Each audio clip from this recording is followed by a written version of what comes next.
Rob, how are you today? Good. Thanks for having me on, Cary. It's an honor to be here with Cause. I'll play a swingman here. I may add a comment or two. This is Perfect. one of my most favorite books of Raymond's.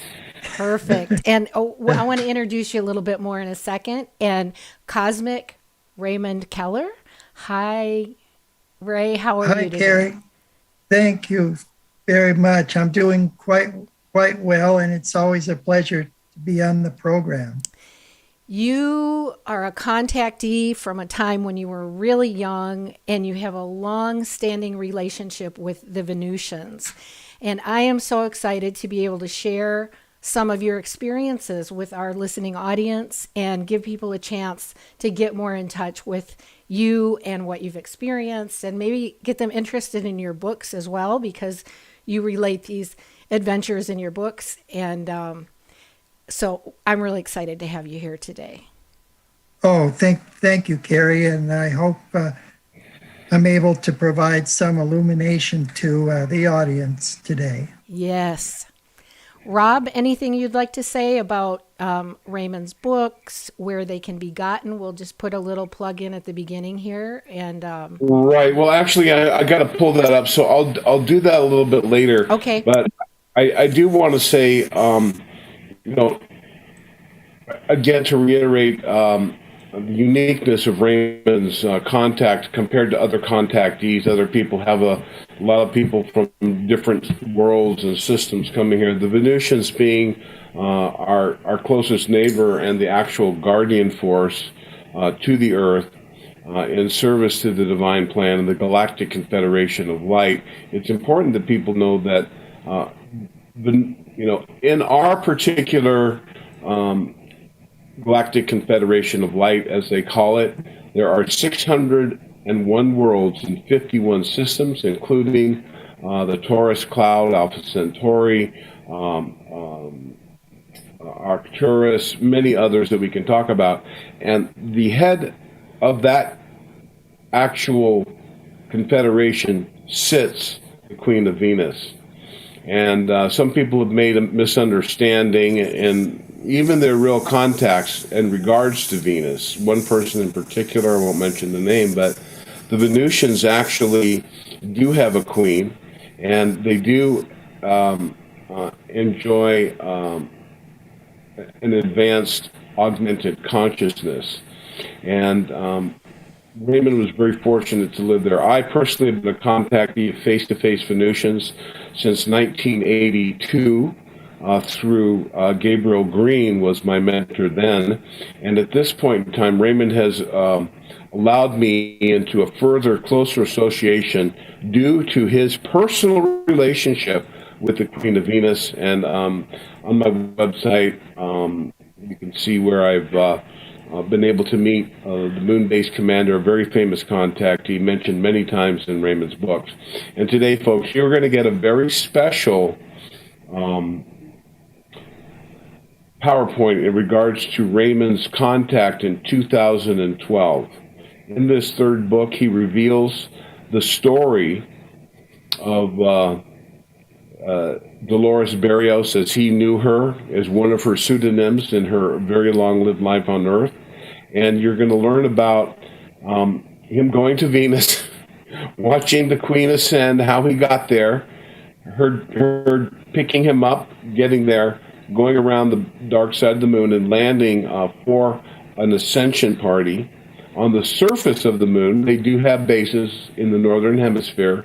It's not wildly populated. The entire Venusian contingent numbers about 5 million people only. That includes the surface and the interior. So their presence is small, but it's there is a presence on the surface. Most of the moon is, or most of the Venus is, what shall we say, uninhabitable to human life, but it's pretty doable on the surface. You have to acclimatize a little bit. Well, and So, Rob, wouldn't you call this a multidimensional existence? Kind of more I guess Raymond frequencies. more involved in that. And it's important, actually, that we delineate between the third, fourth, and fifth dimension. This is going to help people get a really understanding of the boots on the ground, what the multidimensional experience is. Beautiful.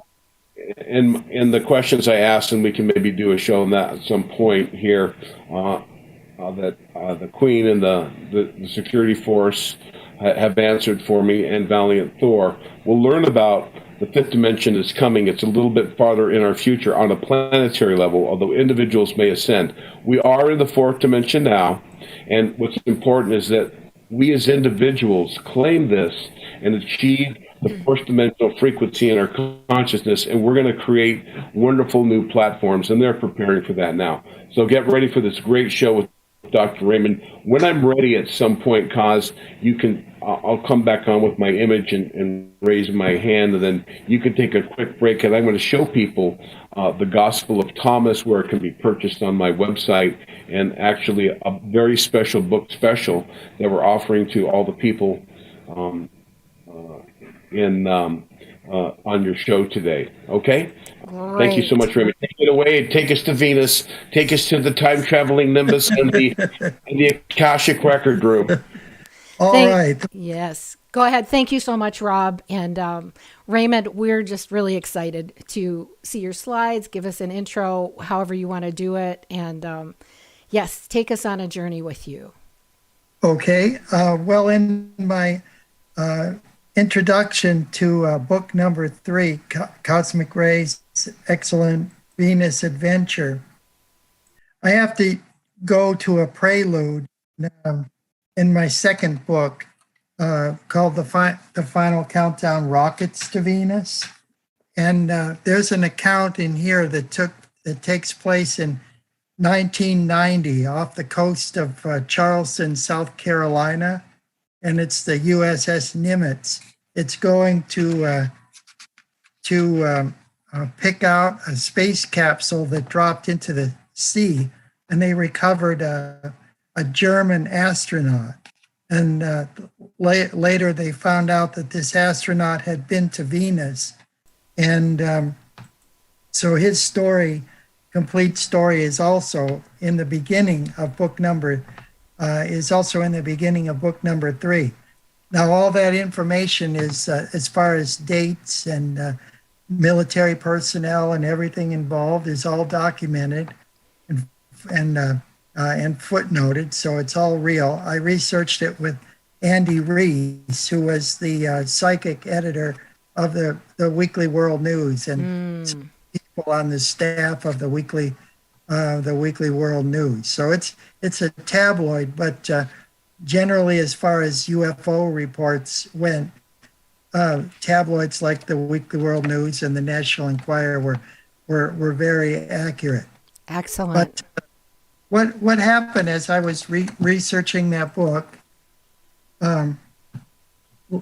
later on, I discovered, this is my friend Onec. She wrote a book called Ambassador from Venus.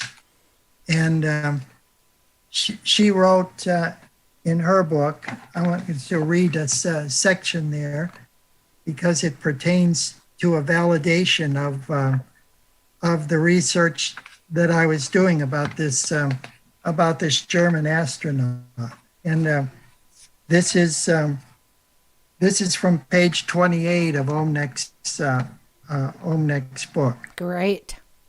So she said that the Venusian village where I was born and raised is called Teutonia, which means descended from Germany. It was named in memory of a brilliant scientist who came to Venus and contributed to our people's growth there. As a child, I learned the story of a man on Earth in Teutonia's Temple of History, a place of learning that is more like a time machine than a school.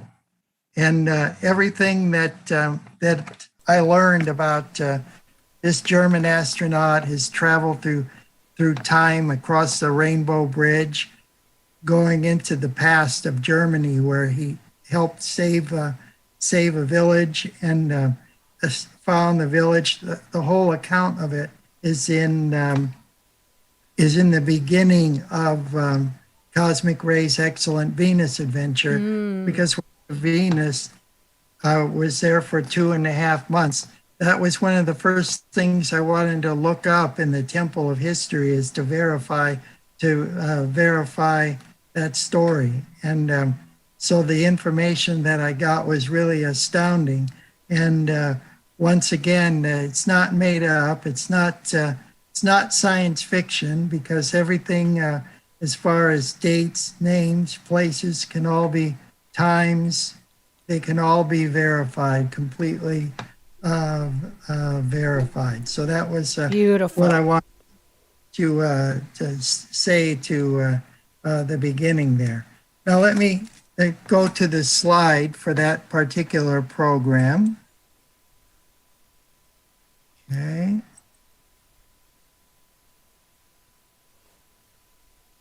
Okay, this is a book, came out in 2017 through Headline Books. That's in Terra Alta, West Virginia, not far from where I live. I live in Morgantown, which is right on the Pennsylvania line. Oh, probably about 90 miles south of Pittsburgh. And Terra Alta is one county over in Preston County. So what I learned about the Venusians, the mysteries of the planet Venus, the Norcan bee people, it's all in my book, in all my books for that matter.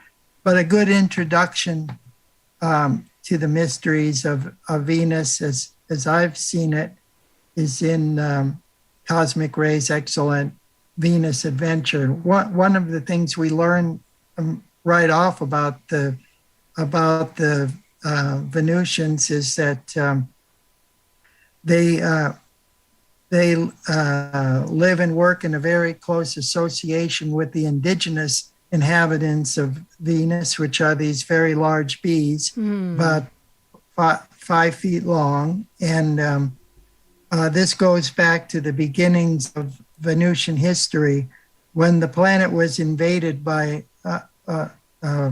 forces from Aldebaran, another star system, and that's about 75 light years from our solar system. But they established a colony, and they were making colonies and enslaving people all over the galaxy. But they infused DNA from bees into the Norcons who settled there on Venus. That's in the Tau Ceti system, and their planet Norca was drying out. It's turning into a vast desert.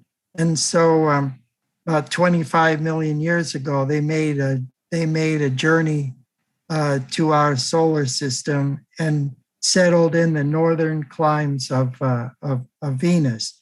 So their planet is called Abahar, which means planet of the bees.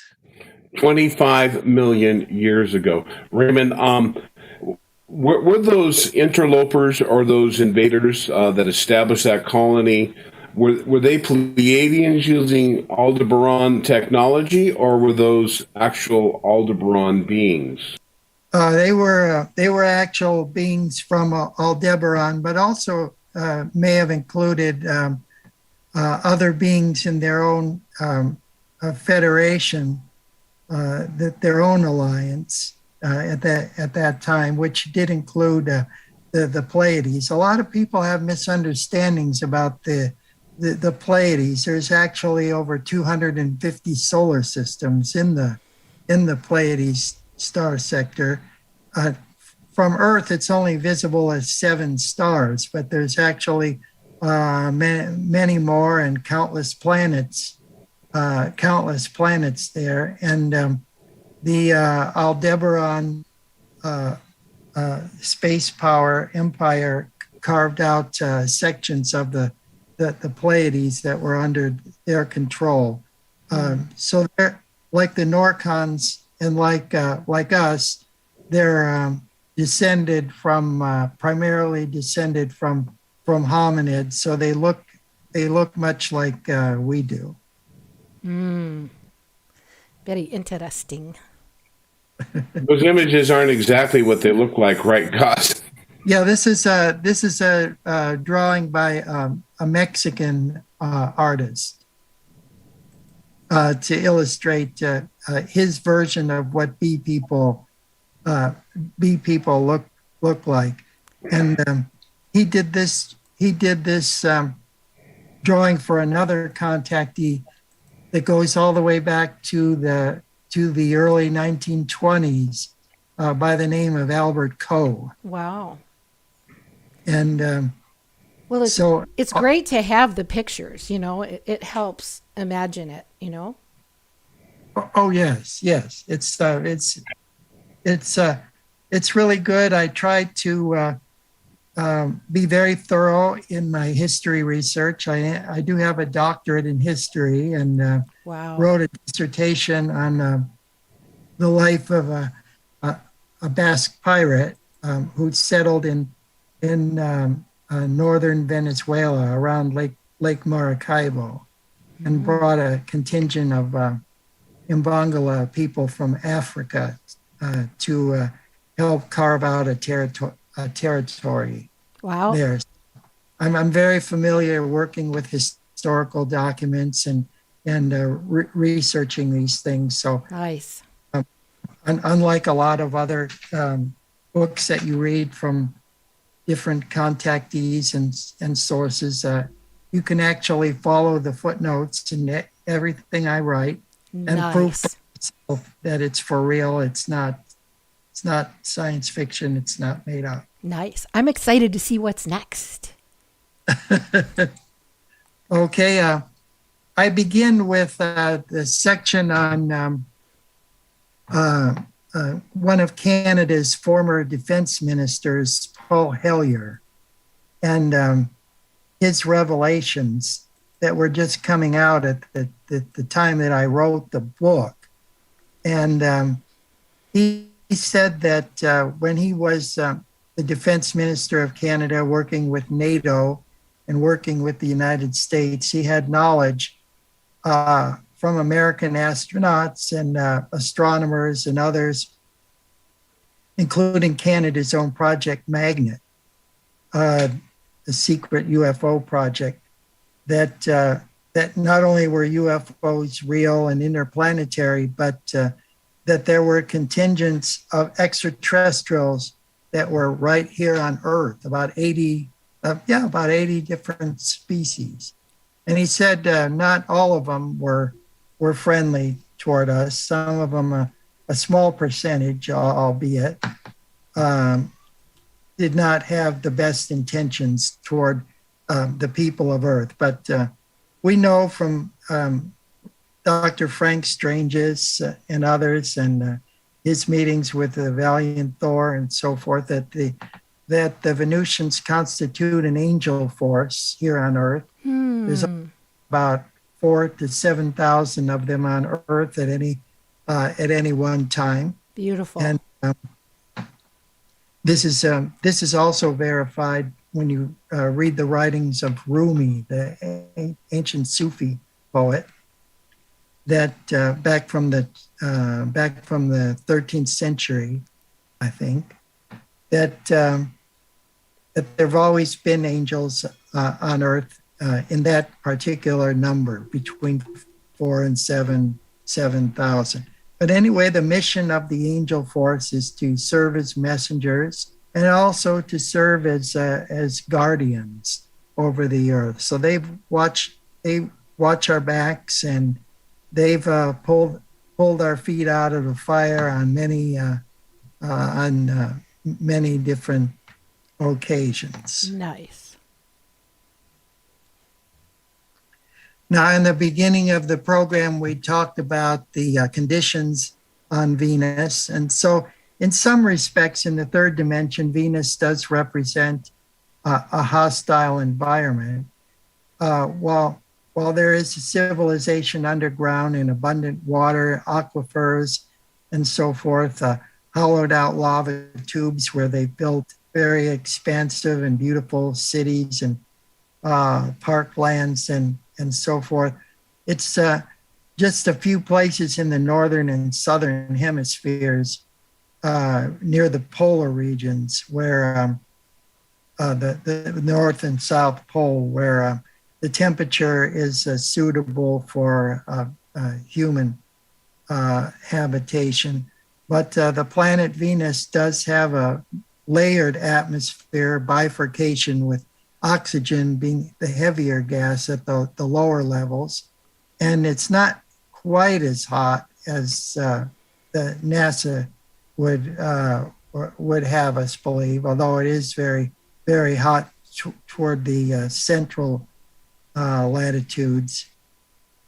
But the atmosphere of Venus is very thick, and it appears as a brilliant white, whitish blue color from space, and it's about 90% brighter than the Earth. This is called the albedo effect because it's closer to the sun, but the reflectivity of the cloud and the dense cloud layer, it's reflecting about 93% of the heat off into space. So it doesn't have the greenhouse effect resulting in the thinner atmosphere on the Earth. So I document all these in my Venus books, all the scientific facts about Venus from the 4 countries that have sent probes there. That would be Russia, the United States, Japan, and the European Union. Nice. That's in the Rockets to Venus book. Yes. Primarily, but also in the other books as well. And Raymond, I know you're just a wealth of knowledge. With the number of slides you have, let's try and just move along a little more quickly. But we're doing great. Okay. All right. So we learned from various whistleblowers and people who've leaked information that flying saucers are real, that the government is an illusion. And this is what Paul Hellyer had said after interviewing many astronauts. Here's a quote from Dr. Edgar Mitchell, a former astronaut for NASA. Aliens have contacted humans several times, but governments have hidden the truth for 60 years. And what did that NASA acronym say? Never straight? That was cute. Never a straight answer. Very cute. Very cute. Yes. Okay. So the Venusians inhabit the planet that's closest to the Earth. It's about 25.5 million miles to the Earth at its closest point. And in a 8-year cycle, it comes to the Earth closest about 5 times. So this is where the ancients derived the 5-pointed star, the pentagram, because it's at equidistant points on the orbital path on the circle. Well, anyway, because Venus is the closest planet, naturally they're concerned about our experimentation with atomic weapons, nuclear weapons, the kind of missile and rocket technology that can deliver these kind of weapons into space, the militarization of space, and so forth. And this has been the message of all the contactees. Wonderful. Very important. So anything that affects them is affecting us and the whole solar system for that matter. So they've worked behind the scenes to help prevent that. That's why we see so many UFOs around nuclear sites and military bases and so forth, not only in the United States but around the world. This is a leader, a spiritual leader from Taiwan, a country that incidentally is in the news a lot lately. And she wrote about 4 different Venuses in different dimensions in our solar system, and has talked about it primarily in the East, in the Orient. So not too many people know about her, but I have information from her and many other cosmic avatars in the pages of all my Venus books. Very beautiful. And it's interesting too that we live in a multidimensional solar system. Although there's 12 planets in our solar system that we have knowledge of, and there's still actually 60 planets there, but they're on different dimensional levels. Right. And so wouldn't that mean that they're kind of on different frequencies? We maybe need to be in frequency with that in order to be able to recognize them. Yes, that's essentially the philosophy of the Borderland Sciences Research Association and its founder, Meade Lane, back in the late 1940s and early 50s in Diego, when that information first came forth. They can augment our consciousness, so we're able to go there, like Raymond and Dr. Frank Strange is. So you don't get to the fifth dimension or can see these other dimensional worlds unless you have your consciousness augmented, or one of those beings come down and tells you a little about it. Nice.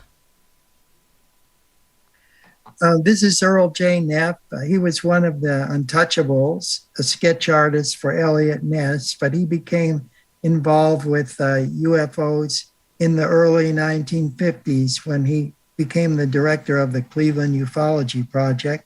And after my encounter with Venusian scout ship over a railroad trestle in the 1960s, he helped to finance my first UFO publication, Flying Saucer Report, in 1967.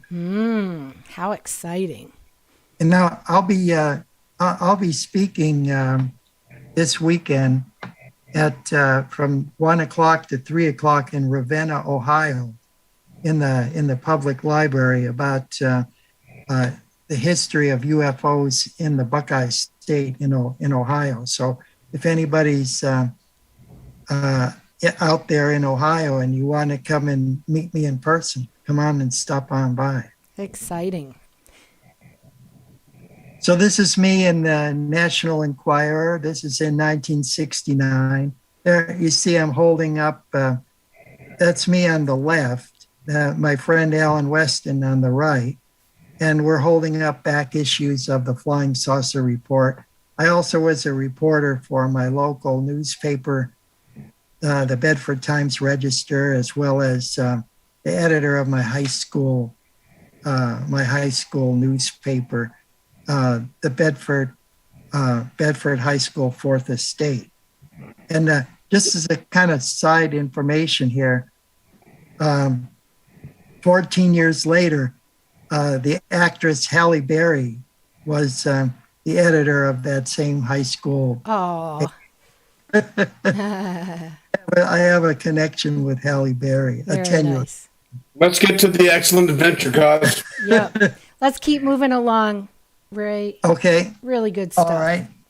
Well, this is the second photo of Dolores Barrios, the Queen of Outer Space. This was taken by a Brazilian photographer, Ed Keffel, in an article that appeared in O Cruzeiro magazine in October of 1954. She was at a convention on the 8th through 9th of August of 1954 at the Skyline Lodge on the slopes of Mount Palomar for 3 contactees that were holding this meeting there: George Adamski, Truman Bethurham, and Daniel Fry. And everybody said that they thought she looked like a picture that George Adamski showed of a Venusian pilot named Orthon. So they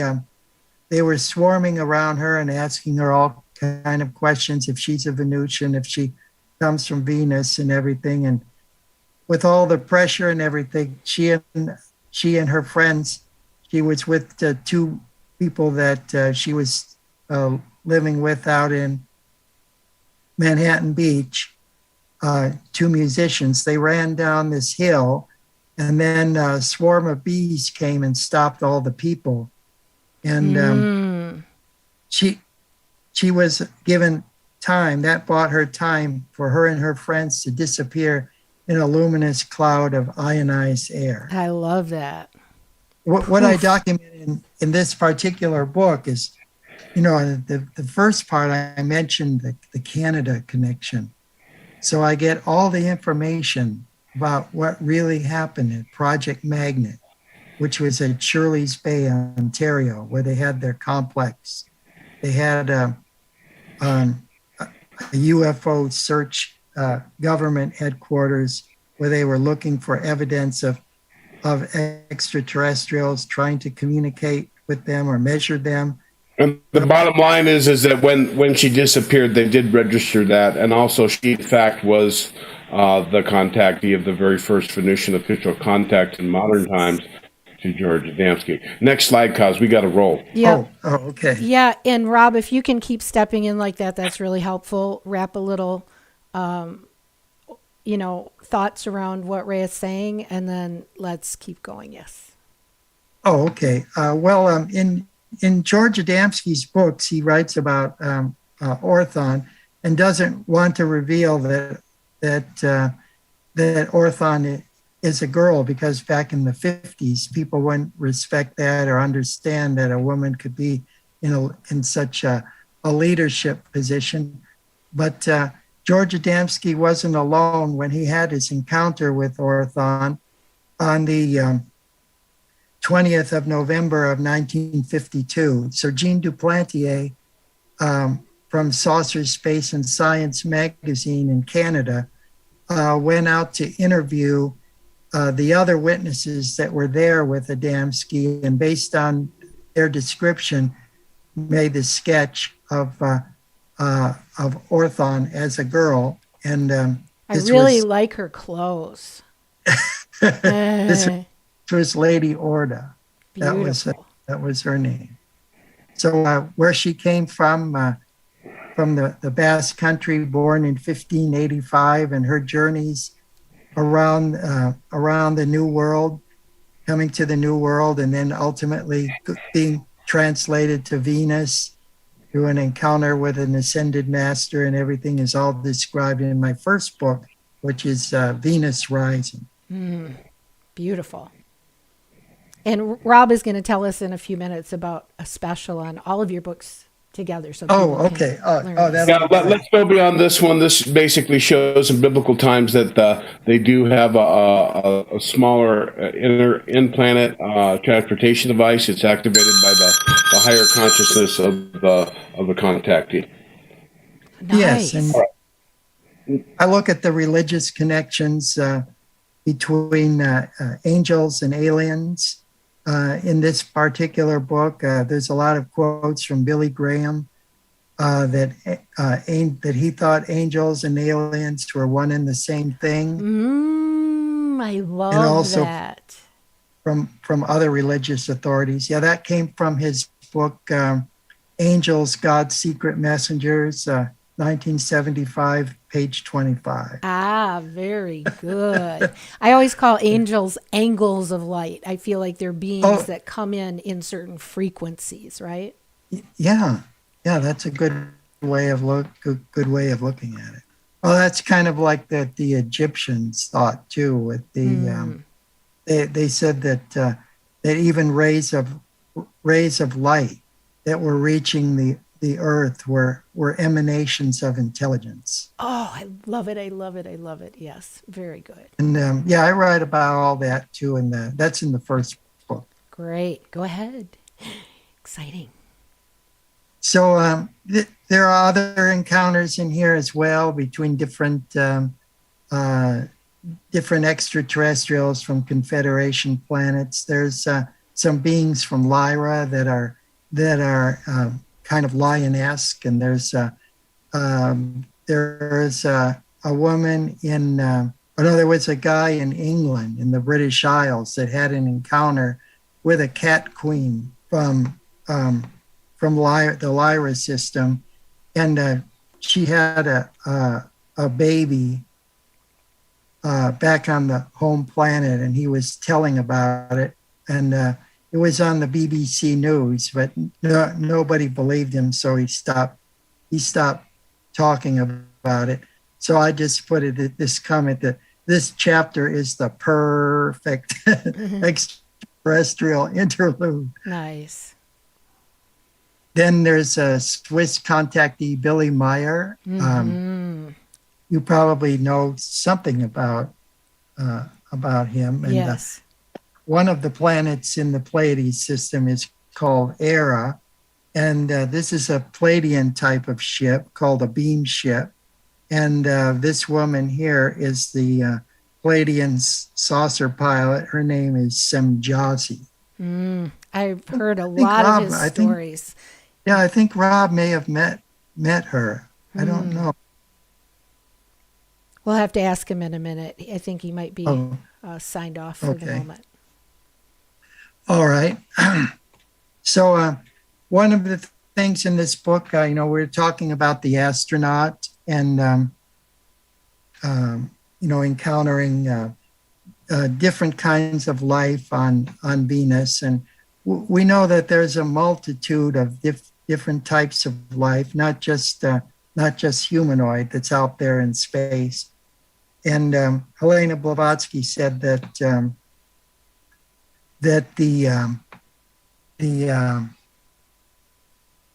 universe is filled with countless intelligences. There's not a space empty in the universe where there's not some kind of intelligent life. Beautiful. So what I'm going to do is I'm going to skip, because I gave an introduction to the German astronaut. So some of this is kind of technical. Okay. So I'm just going to skip over this for the right. And if somebody wanted to look at these slides per se, they could pause and look at them a little longer. Yeah. Yes. What happened there? Kind of bounced out of your slideshow. Yeah. Let me see what's going on there. Okay. It's very important here as we get into this, folks, that Raymond's going to reveal that at the end of World War I, Hitler sent one of those drill rockets or whatever they had. They had a rudimentary, the first ballistic missile, so to speak. It was carrying, at that point in time, only a dirty bomb. And that dirty bomb had to be remote controlled, and he was a World War I flying ace, and he had one eye missing, and he was supposed to do a suicide kamikaze mission and take this rocket, manually control it over the Empire State Building. Wow. And when it left up Valiant Thor, and oddly enough, Maria Orsek, who was rescued from her position, she was from Eastern Europe, I believe Serbia, and she was one of the psychics with the long hair and the antenna as antenna to the more psychic realm. And her information was misused in the Nazi space program. Right. She was an unwitting house arrest psychic that gave them information how to develop the Hannibal, which is very close to the Venusian scout ship technology, looked very similar. Now, when he went over, Valiant Thor immediately dispatched her from the Nimbus. She didn't have to go down the scout craft. She left the control room and immediately went through the walls and paced him, reading his thoughts. And meanwhile, there's a telepathic signal sent out from Valiant Thor to the Council on Venus, including the then Queen of Venus, and also to the Ascended Master Moria. They said a nuclear bomb is going, and they go, what should we do? And I forget who it was, and someone said, well, we could put them over the North Pole of the United States. This will put them in a magnetic reconnection, and they would most assuredly go to Venus, but they wouldn't know the time period. And there was a hullabaloo. The council said, "Are you crazy? A dirty bomb on Venus? We don't know when or where they're going to land. We can't do that. It's madness." But it was only a dirty bomb. It wasn't like a huge nuclear bomb that would possibly land in the city. So the time it landed was literally 17.5 million years ago. And that story is contained in the book. I'll tell you real briefly, but basically the Vril technology that Aldebaran had placed there was designed for humanoids. And when they genetically spliced the human bee people that you saw on one of the first slides, they were unable to access the Vril technology. And that the infiltration from Aldebaran, God had a plan, and an asteroid struck Venus and kicked up a lot of dirt and dust. And just like in our story War of the Worlds, the Aldebarans and the Pleiadians, whichever beings were involved in this genetic hybridization process that they call the Syrian shift, were forced to leave Venus, and they left all this technology.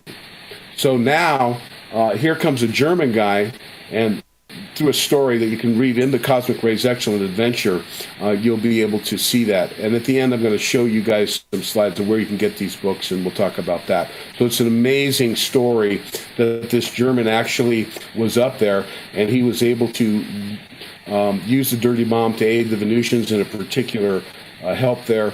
And also he eventually used that technology and was able to return to Earth. It's an amazing story, which is absolutely true, and confirms what Omnec said. Wow, Rob, thanks. Great backstory. Yeah, thank you, Rob. That was a good synopsis. You need to screen share again, Ray.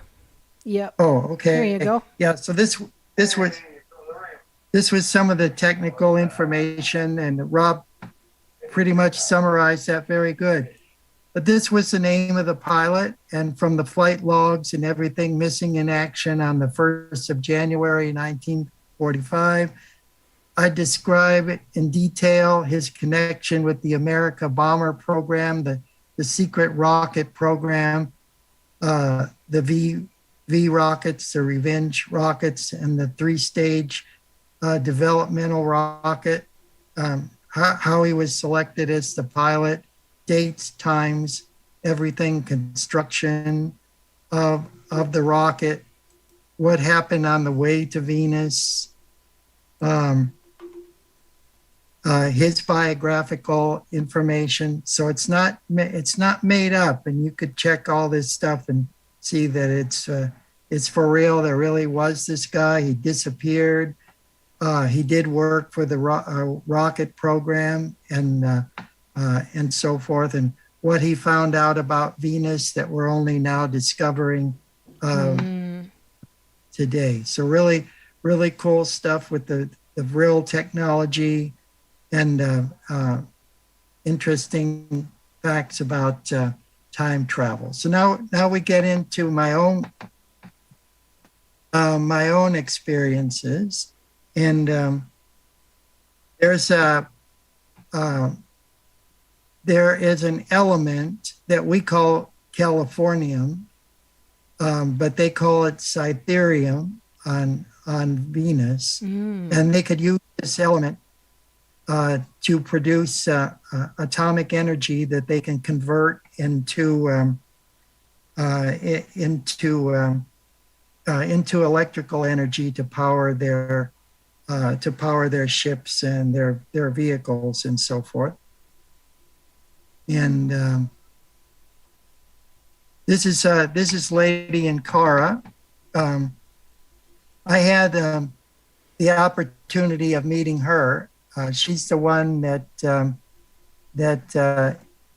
I first met and knew definitively that she was an extraterrestrial, that she was a Venusian. That was on Mount Shasta in 1987. Wow. UFO club called OSIRIS, Outer Space International Research and Investigations Society. I'd like to point this out before you change, Kaz. We have to forget to mention that this image is from our ancient history. This is a a picture painted in the Roman times or woodcut or whatever it was of the poet scribe Publius Virgil Moro, the scribe for the first Caesar, which was Raymond in his first incarnation about 100 BC.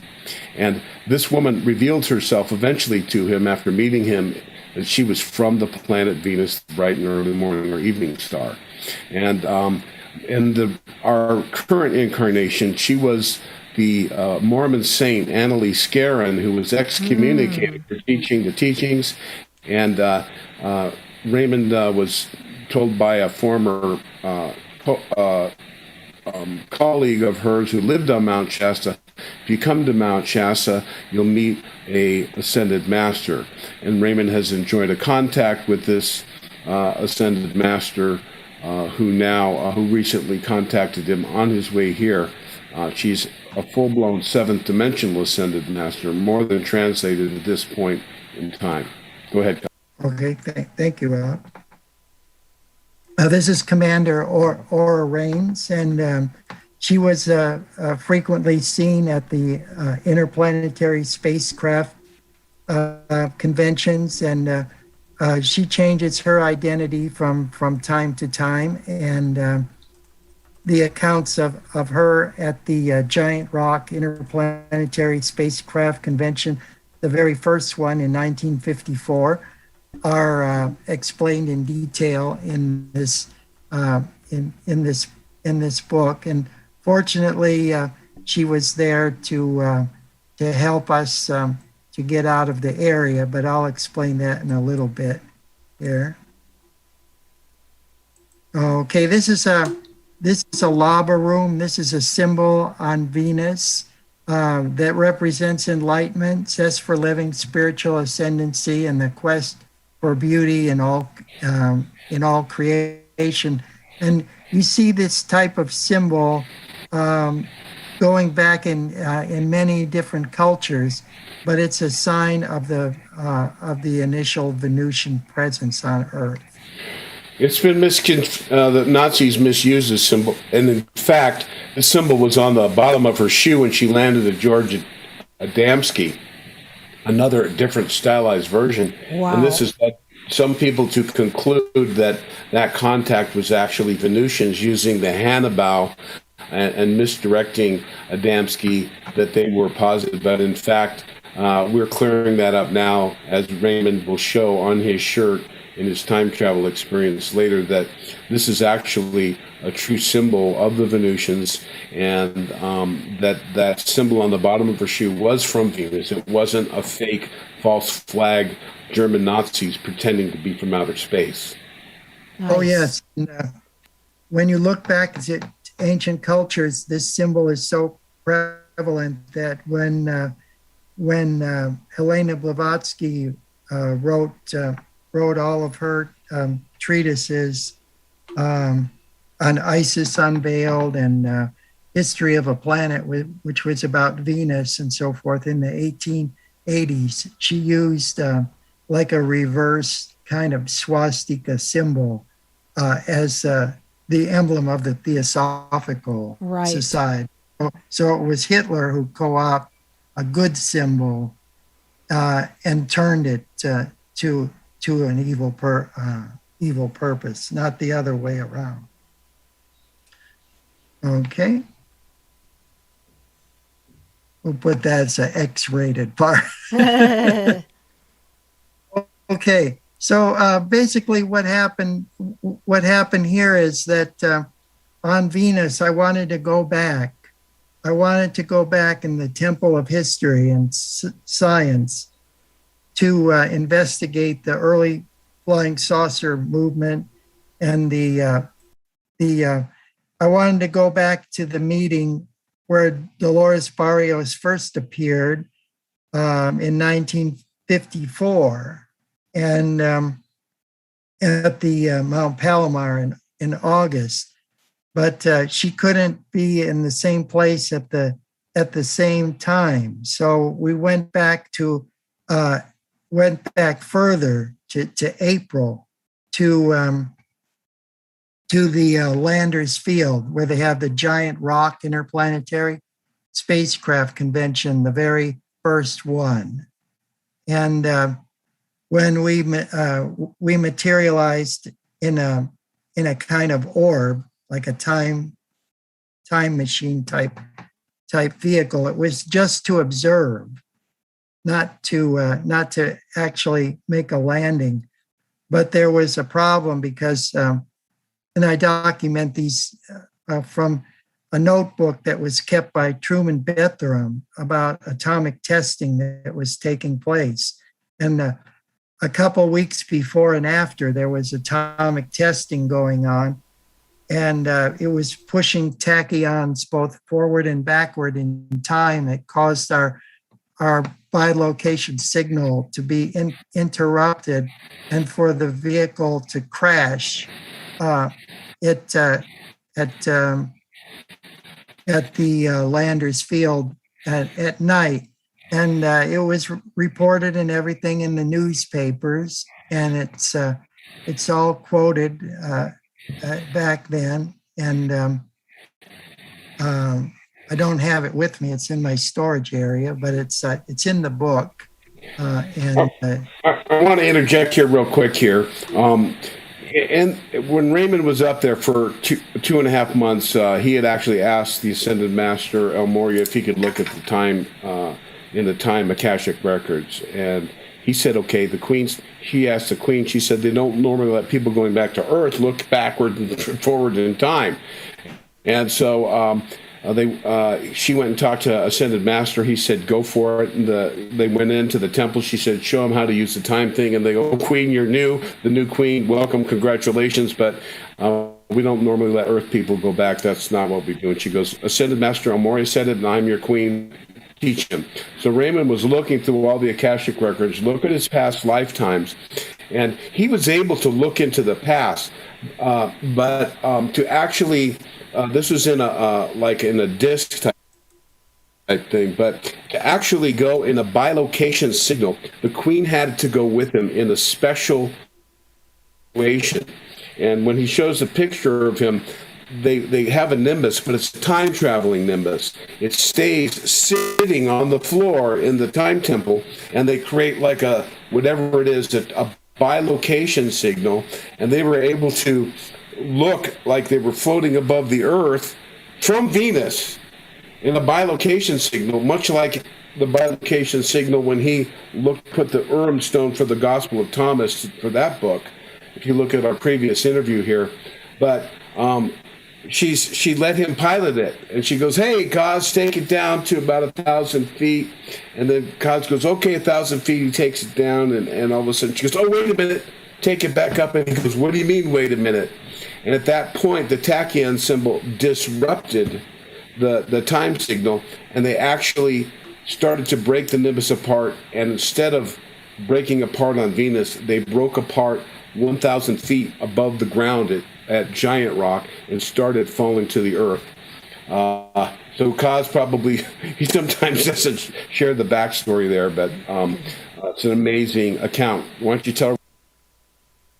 Oops, you just went silent, Rob. Yep, there you go.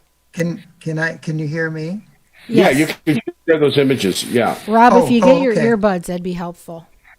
Okay. Yeah, this is kind of like what a time bubble looks like. This was done by Otto Binder, who also wrote 5 books about UFOs, and I have one of his books that wasn't published that he did with August C. Roberts, who took the pictures of Valiant Thor and everything. Great but this is what picture. Time bubble kind of looks like, and I knew that there was a problem when they could, because we were supposed to be invisible, but after the crossing of the tachyons, there was a couple that were camping on the ground, Pal and Dixie Garrett, and they could see us because they were waving up at us. Mm. Yeah, Otto Binder created the Supergirl, and a lot of the stories in there coincidentally have to deal with time travel. And I do collect these comic books. I have every single issue of Supergirl, in Action Comics ever made. Wow. So, yeah, the origin of Supergirl. It came from that time travel experience. So here's the image. You can see the labrum on his shirt, and he's holding his nimbus. She is holding her nimbus in her hand. She's also holding her nimbus in the hand in 1954 when she was when Raymond was very young. So you see him here. They've just landed. This picture is taken by two people when they landed from the crashed Nimbus and they floated safely down. Now they're falling from 1,000 feet. How did they land? She projected her Nimbus and used it, and then they landed like Superman on their feet gently on the ground. The reason this information is coming forth, people, is to give people greater gnosis to the reality of time travel, the multidimensional nature of the universe. Raymond's experience is actually a divine gift in revealing many aspects of the process of ascension and for where we're moving as a planet into the fourth dimension, if we would but focus on the light and the love. Oh, thank you, Rob. That was great. Well, there were people from the Air Force Office of Scientific Investigations that were out there at the time, and Hal and Dixie Garrett, who were the ones that met us, they helped us, let us go with them, and they were there because they all the flying saucer aficionados were expecting the arrival of a huge Constellation class mothership to come there, and they thought this was it. And in the newspaper article, it talks about the explosion, and they had an actual picture of the explosion that was taking place. And let's see if I can. Oh, this is from the newspaper. This was taken on the 4th of April, 1954, and people were noticing her strange appearance, and there were rumors going around at the spacecraft convention that she was in fact an extraterrestrial of some kind. And a reporter named Don Dwiggins, he was an aviation editor and reporter for the Los Angeles, California Daily News. He interviewed her and myself, as well as Truman Bethurum, for this newspaper article, and he decided to protect her in the crowd by saying, "Oh, she's from Venice, not Venus." Very cute. That's what he put in the article. Rob, do you want to take it from there? There's somebody. Yeah. So that picture that you're seeing, Raymond actually, the butterfly effect, had picked up that newspaper and bought it back to Venus and then brought it to Earth. I've seen this newspaper. It's not colored with age. It's like it was. It's only a couple years old. So this is another picture of her. You notice she's wearing the Venusian sandals, and they wear these kind of pantaloons, kind of like they do. I love those. Rob, go ahead and take your earbuds back out. You're a little bit too quiet with those. Oh, okay. Just pop them out. Yeah. Anyway, so one of the amazing things here that we gather from this is that those people were told when they landed the Queen, or she was the Queen then, but in 1954 there was another parallel her that was actually traveling in Europe with George Adamski, appearing at his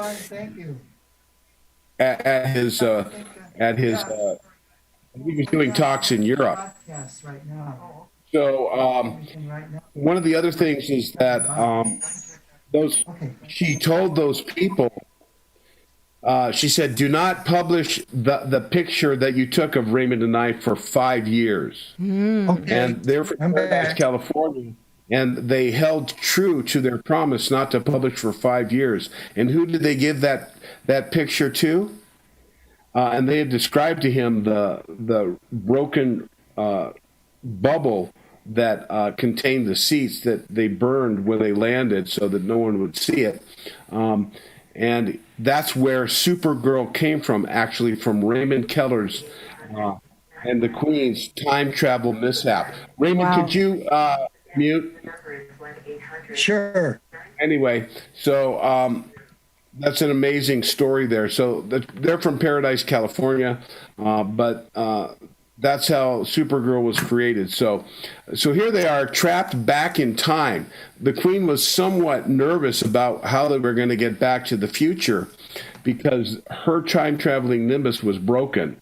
Wow. So who did they contact? They contacted the contactee Truman Bethram, who Truman Bethram was a road worker above the Nevada and California border in the mountains. He was kind of like a laborer. And that's who the woman that I met, Commander Aura Rains, had contacted.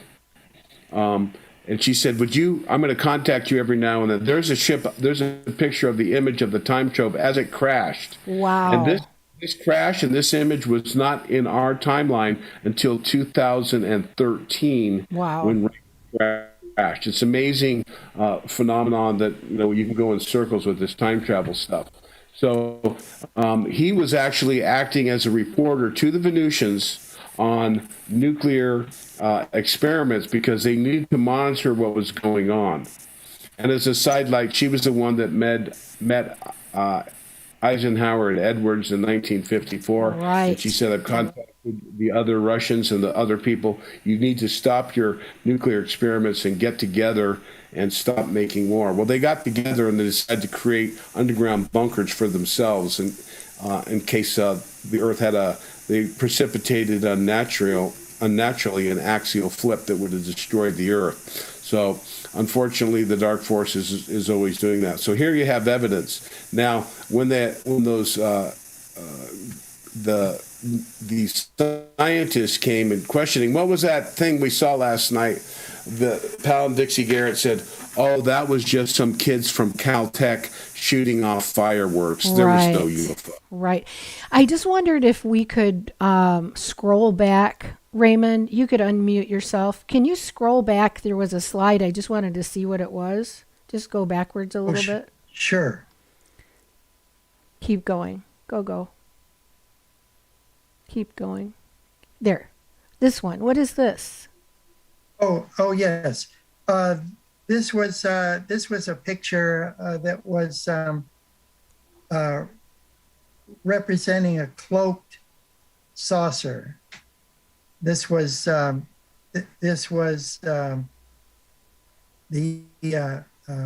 craft. It was taken by a sheriff office, a sheriff actually took this photo. Wow. Of Aura Rains. He didn't realize it, but this was actually the ship that was there to pick up Aura Rains because Truman Bethram had a Nimbus. He had a way to contact her and said, "Mayday alert, we have a crashed Venusian on the Earth." And they picked up, Raymond and her were picked up into the ship, and Kaz, you can take it from there. What happened after you were picked? Okay, then we were taken over out of the area because all the controversy and everything was heating up there, and taken to visit a Venusian queen that was in the North Hollywood Hills, and she had a time machine of her own in the garage, and all the details, including the address and everything, is in there in the book. And she gave it to let Truman be the pilot of it because he had flown with Aura Rains 11 times. Wow. So he had plenty of experience. So that is in there as well. Let's see if I can find that in here. Yeah, if you want to just pick a few more of your favorite slides here, Raymond, and I think we're going to need to bring this to a close pretty soon. Oh, okay. This is Pal and Dixie Garrett. Okay, and great. This is on the other side of that picture. Beautiful. Of rain swoop. They're actually looking up into it. they could see it from the bottom, but from the outside, nobody else could see the swoop except like for a cloud of disc-like light. Very cool. So here they're watching two alleged Venusians. Now here's a funny thing, and this is Kaz and his cosmic humor, and the Queen wasn't so happy with this. But when they landed, they go, "Hello, who are you?" And you know who Raymond says? He goes, "I'm Kor-El." Kor-El is Superman's father's brother, the uncle funny. of Superman. And he shoots a look at him like, "Raymond, what the hell are you doing?" And so I just said it's Zor-El because, Supergirl hadn't been created and nobody knew who that was. And I said, "This is Kara, my daughter." Because nobody knew who those characters were, and I couldn't think of anything except that in Otto Binder's comic book, they come from a space platform, not from the actual planet Krypton itself, but from a space platform. So that was the first thing that came into my mind. Can you imagine that? He has the audacity to interject a cover story from a comic book that hasn't been created yet and actually is created because of this. It's a fantastic story, and it's a very interesting one. And people can think it's science fiction, and I'm sure they will for a long time with all of the disinformation and misapperceptions of many contactees. But Raymond has written 7 books, and we're going to show those before we get off the air. There's Commander Raines, the woman I met, and you see she's wearing the red beret, as she did. And here's the other. There was that sketch before that I showed you of her.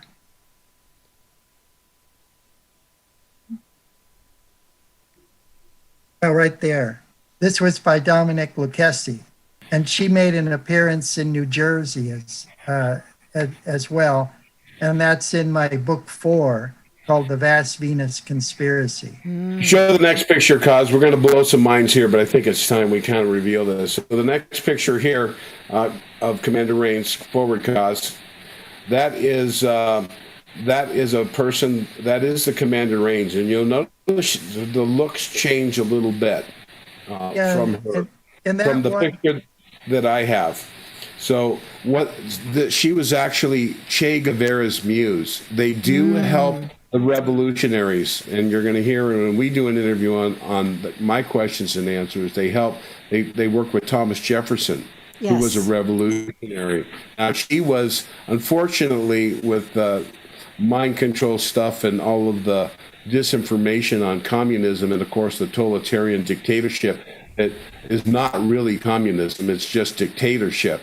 But she was actually the muse of Che Guevara, who was a true patriot, helping the peasants and the farmers from the oppression of the American CIA-led globalist agenda.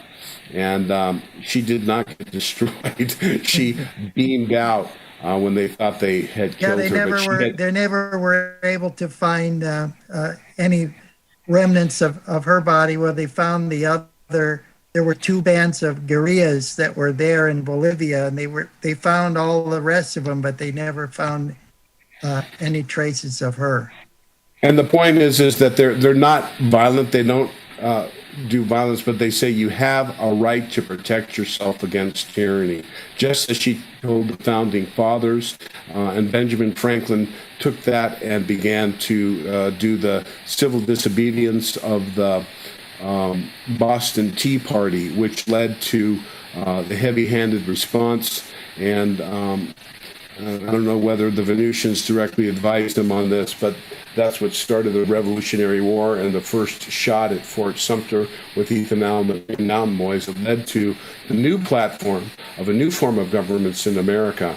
And now they are doing the exact same thing through various sources and channels. We're going to create something new and reinvent the human experiment, and our relationship with the divine will come into a new cycle of existence. Yes. The piece of this was a gentleman Lee Crandall, a chiropractor from Los Angeles, and he claimed to have contact with the Venusians, and he made a trip at the invitation of the Garretts up to Paradise, California, to do a presentation of his second book about the Venusians. And I was in Paradise, invited there by the city to do a presentation before the fire ever hit about the secret history of UFOs and Venusians there.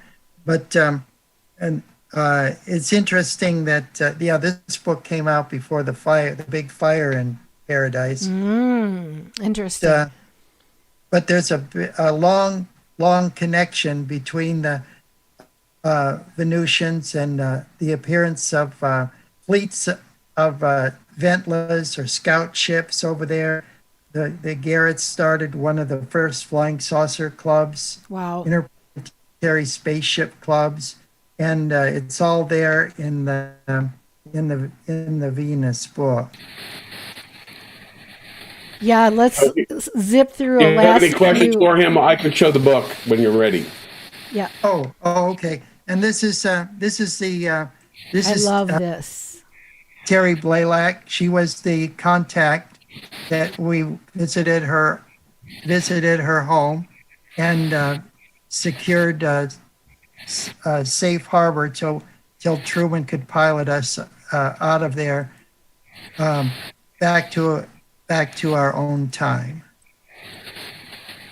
And it's pretty amazing that at that period of time, the Queen of Venus chose to live on Earth and have her duties. I'm sure she traveled back for councils and things, and they're in constant telepathic communication. But she had aged there by living on the Earth and continuing her mission and having children on Earth as the Queen of Venus. That's not going on anymore. There's a lot of going on right now in terms of the Venusian actions, and the various federations have come to new agreements now on what's happening. I'm going to share a screen, folks, for you so you can see where you can get these amazing books of the amazing cosmic Raymond Keller.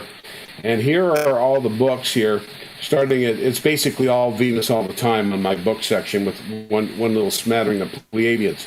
But here we have on my website, under shop, under book section, you'll come to this page here. I'm showing 24. It basically shows 12. So you're going to have to show 24 because we have Venus Rising, Rockets to Venus. This is the book we just covered, Excellent Adventure, The Vast Venus Conspiracy about the Government Silence Group. This book actually written by the Venusian Lady Columba. And this book actually has a foreword or an introduction by the Venusian commander Valiant Thor, and then I switched it back to 12, but I'm going to show you. We have the special down here, and I'm going to show 24 on a page here, and then we're going to come down here, and I'm going to show you the. I'll just go here. So it's a second page. You're going to be able to see here the offer that we have. There are 6 books, so for $100. So we're actually giving you 2 books, $125. The shipping to get all 6 books in there would be $150. Raymond's actually offered 2 free books, and it's actually you get 2 free books and free shipping, or not free shipping, but the shipping cost is $23.50 in a priority box that carries all 6 books. So And we'll have the link for this under the video. Yeah, I've got the link for you under this on the video. I'll send this this link to you now, but the other one I'm going to show you real quick here is we're going to show you the Gospel of Thomas. One of the books there is the Gospel of Thomas. We did this yesterday, and we're having this book is available for $30. Right now, there's only a special limited edition, and this is what it looks like. It's in the spiral bound book. It's going to be out in a hard copy if you want to way. There's the images.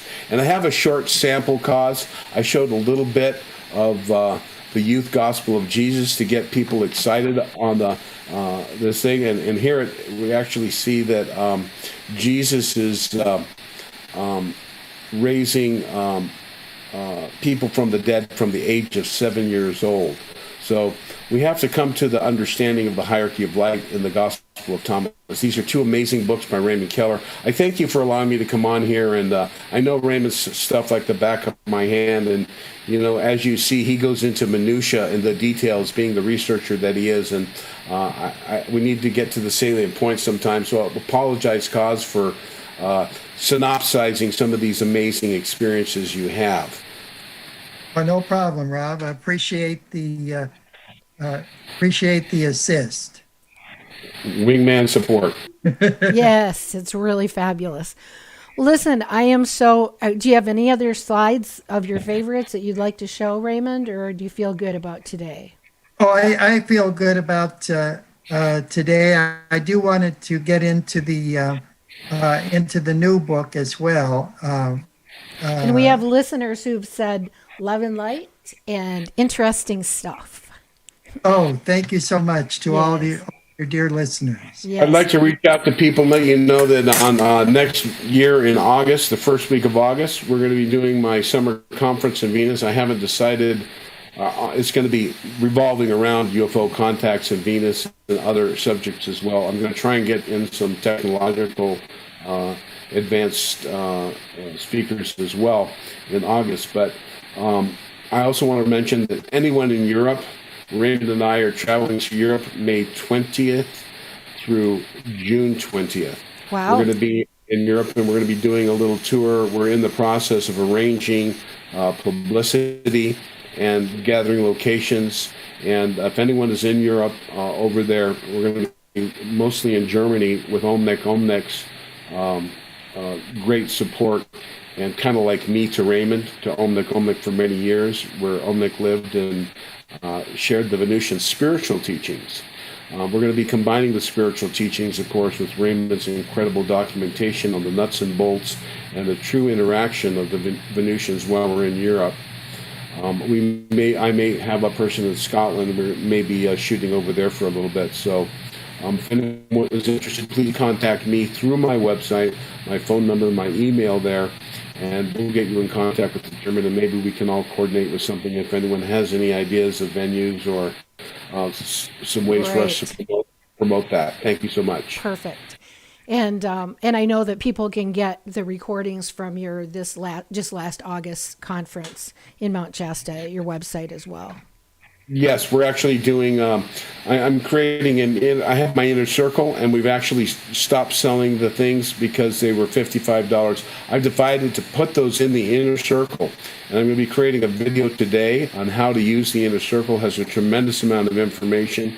It will be the first slider on the website very soon, and you'll be able to see all the information. You get about 30 different books for free, not Raymond's books, but many books for free. Great. And a plethora of UFO pictures and other information, audio recordings, as well as the entire, I think it's 43 videos from the conference of many different speakers, Laura Eisenhower, Michael Jaco, Alex Collier, myself, Raymond Keller, Maureen St. Germain, Brad Olson, and many, many others. That's going to be up by tonight. So thank you so very much for your time, and thank you for letting me come on and cause. I'm glad you got through that amazing story. I suggest people look at that again and listen carefully.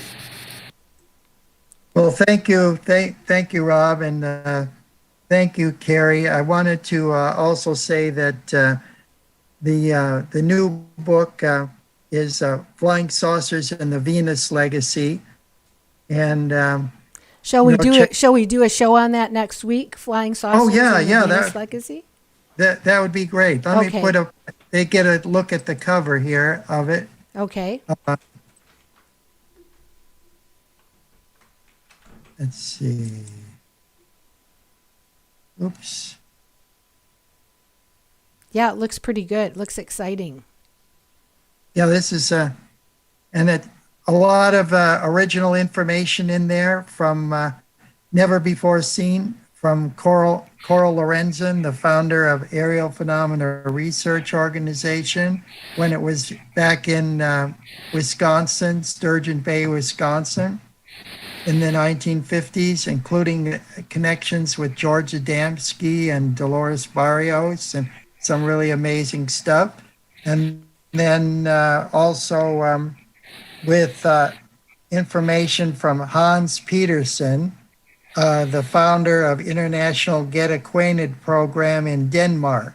He was a Danish Air Force major, retired, who came to believe in UFOs and the Venusian presence on Earth. And was an Great. advocate of George Adamski and all That's a history of that. original material. You'll notice the labrum that Raymond's wearing, and the foreword is written by a Venusian, and Lady Columba actually writes the introduction, I think. So it's an incredible book from the Venusians directly to you. And one last thing I'd like to say was thank you very much for having us on the show. And I'm sure you're going to be amazed at he's got even more slides on that one. So, Yeah. We got to cut to the chase and get to the It's stuff. But he has true. such amazing documentation. Yeah. Thank you for having us on the show, Cary. Send us a link, and I'm going to put that link to you right now for the actual Books book purchase. page. Great. Cool. And I just want to thank you both so much. Raymond, thank you for taking the time. I know you're a historian. Your mind is really detailed, and it takes a little bit to get it all out. But I want to thank our listeners for the patience of listening. And who's the artist that works with the big comic books that does some of the art for you?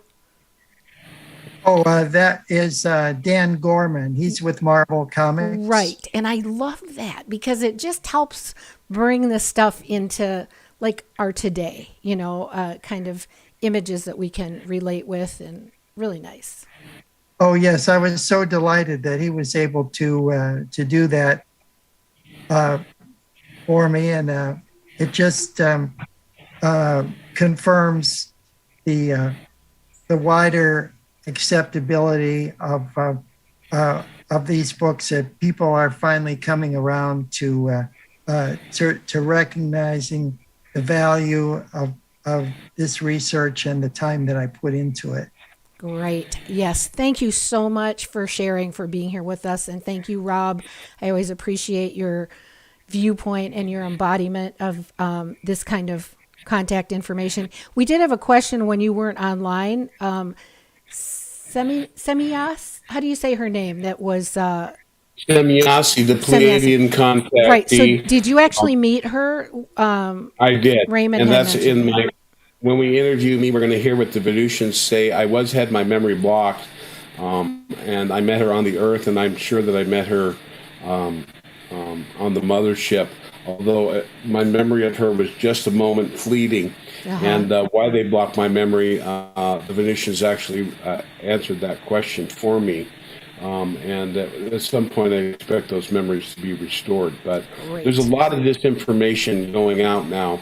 I sent Raymond a link to an alleged Pleiadian contactee that's putting out voluminous, but they're not contactees. They're just getting messages over the computer. We're going to go and we're going to remind everybody to breathe, smile, and love, because by so doing, we change ourselves. And as we change ourselves, we change the world. We say adios, and we'll see you soon. We're going to go into our outro song. Much love, you guys, and we shall see you soon. Thank you very much. Thank you.